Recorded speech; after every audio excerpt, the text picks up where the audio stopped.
To you men and women of the Royal Australian Air Force. In 1915, the Australian government sent a small group of men to operate a new technology that was being tested in war for the first time, the aeroplane. They were sent to the Middle East. They became known as the RAAF flight. 45 Australians in the desert, pilots and maintainers, far from home but proudly Australian. The RAAF flight established some of the enduring values of the Royal Australian Air Force: camaraderie and teamwork, what Australians call mateship. And now, nearly 100 years later, the men and women of the Royal Australian Air Force are in the Middle East again. Like the RAAF flight, a relatively small group by international standards, but punching well above their weight.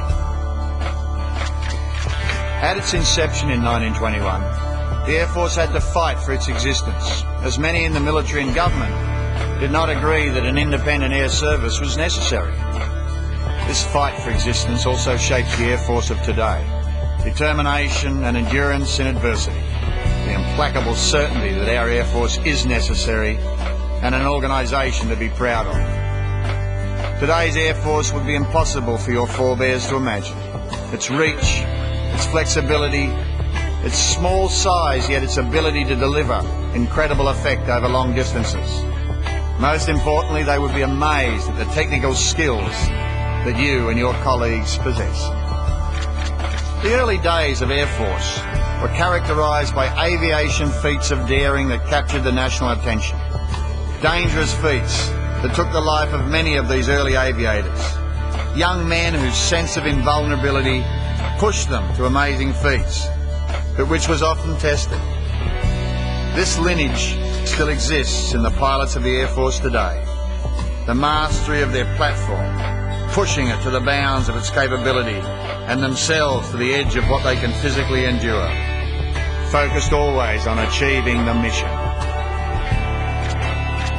In the mid-1920s, a peaceful decade before the start of World War II, built a national complacency that saw an Air Force poorly equipped and ill-prepared for the kind of war to come.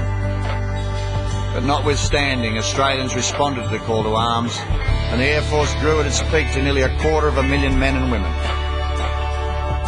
In 1939, men and women of the Royal Australian Air Force went to Europe and flew with their British comrades of the Royal Air Force. Australians were there when the Battle of Britain helped redefine the role of air power in modern war and began the beginning of the end for the Axis powers. Closer to home, the dark clouds of war moved inexorably southward, and the airmen of the Air Force, operating obsolete aircraft, took to the air, knowing that they would be outgunned and outmanoeuvred, but never outclassed.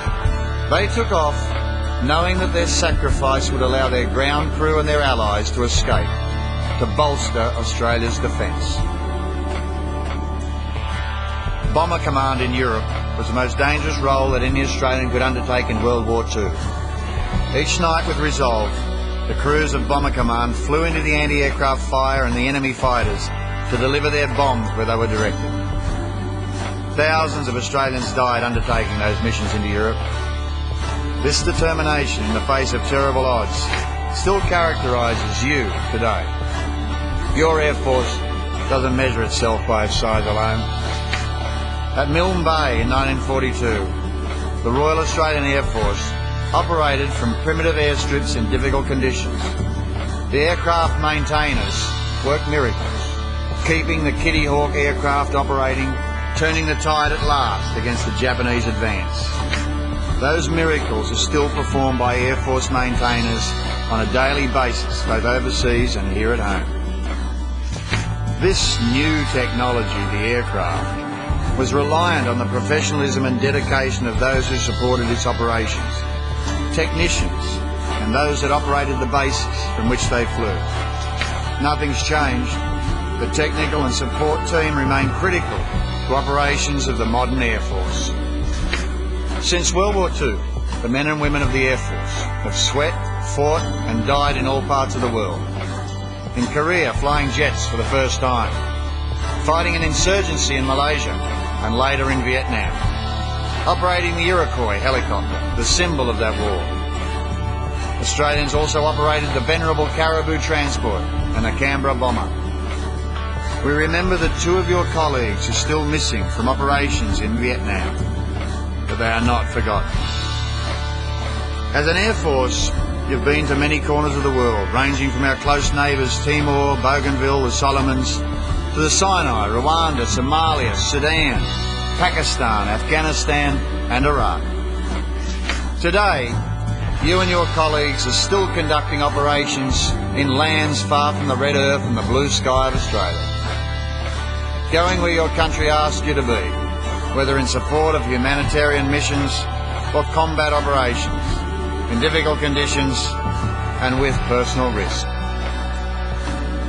You have chosen to be part of something bigger than yourselves, to serve your fellow Australians, to be part of a professional team that prides itself on its mastery of the air. You've given up freedoms for the benefit of your country. Your families have supported and shared your contribution and have often borne the sacrifice to allow you to fulfil your duty.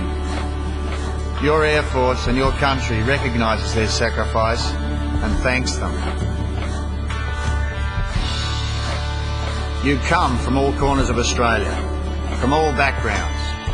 You're one of the 400,000 Australian men and women who have served in the Royal Australian Air Force since its inception.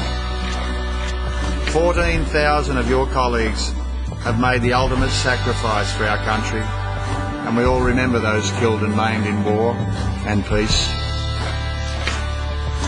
You are part of the relatively small group of Australians who have worn the blue uniform, the colour of the sky that defines your service, and you're still there working for the people of Australia. You should be justifiably proud of your values, proud of your service, and proud of your contribution to your country. Your contribution and its legacy will define the generations that will follow you into service. You are an integral element of the story and the institution that is the Royal Australian Air Force. And this is your Air Force. This is my Air Force. This is our Air Force.